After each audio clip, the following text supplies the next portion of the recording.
have a special episode that where we have a homeschool mom who also has a preschool and homeschools other children, her own children, and other people in the neighborhood. So she's going to tell us a little bit about how she got started, and this will help give you tips if you are helping your kid at home or if you are thinking about doing homeschooling. All right. Hi, thank you so much for joining the Falling for Learning podcast. I am TD Blenna. We have this podcast to help parents and caregivers with having the resources, strategies, and tools needed to make sure that their children are on track for learning and to stay on track for success. Welcome, everyone. So, we have Lauren Mosley on our show again that's going to help us interview her good friend, Tiffany Curry. Welcome. Hi. Okay, so Tiffany, tell us a little bit about yourself. Okay, well, I am a married mom of three boys. Their ages are 11, 9, and 2. And I homeschooled my two older children from the time, they were 2 years old until they recently went into private school. This is their first year in private school. So Um, my older one is in middle school now, and my middle son is in third grade. So they had been homeschooled up until this point. And after having my youngest, started an in home childcare where I teach preschoolers. And I also homeschool a school age child who's going to be starting kinder in the fall. So that keeps me very busy. And I also, if I do get free time, I like to do creative things like art related, painting and drawing and crafts. But, Okay. I don't have much time for that lately. So, Tiff, tell everyone how you use creativity to help your kids learn, how you keep them engaged. I think I use a lot of hands on things that they can manipulate and play with when teaching, instead of worksheets and books and paper and pencil. I like to use things that are tangible to get them more engaged, whether it be just blocks and, little figurines. Sometimes I can use Play Doh, other sensory style things to engage them and, keep their attention and have them also use, other arts and crafts like paints and markers and all those things. Those can help them.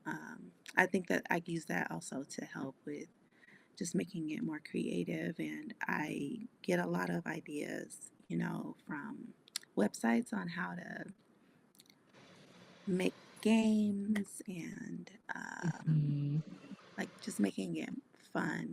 I Yeah. come up with ideas all the time. It's just like endless every day. I'm like, Yeah. oh, we can use this to Yeah. you know, So that's really make good. a. Mhm. So that's really good. Like that's like the basis of our podcast is like falling in love with learning, making it fun, making it engaging. So what are some things as a kid that made you fall in love with learning? Arts and crafts really were always interesting to me. It always caught my attention whenever we were able to draw or paint or make something with materials, gluing things together and creating something always caught my attention. I wasn't necessarily this great student, I was Mm-hmm. pretty average, I Me would say. neither. We had that in common. Yeah, I would say I was an average student. I didn't do poorly in school, but I wasn't like straight A's and Mhm. exceptional either. But I definitely was drawn to anything creative. Um, Mhm. so Tiffy, I, you and I I, had a conversation not too long ago about how when we were kids we were watching Sesame Street, because we both have that in yeah, common. Just weren't awesome students, but super interested in how things work. And I think I shared that with you guys at the on our last show. Like so. yeah, yeah, that's what I was gonna get to. I think that it started, I can remember being super young, Mm-hmm. um, maybe 3 or 4, and watching Sesame Street, Right. and they went to the Crayola factory, and they showed Mm. how the crayons were made. They showed the whole process of the wax being melted and the dye being added and pouring it into the molds and putting the wrappers on. And I was just blown away by that. I was so fascinated, and I think that that really sparked something in me to realize that everything is made.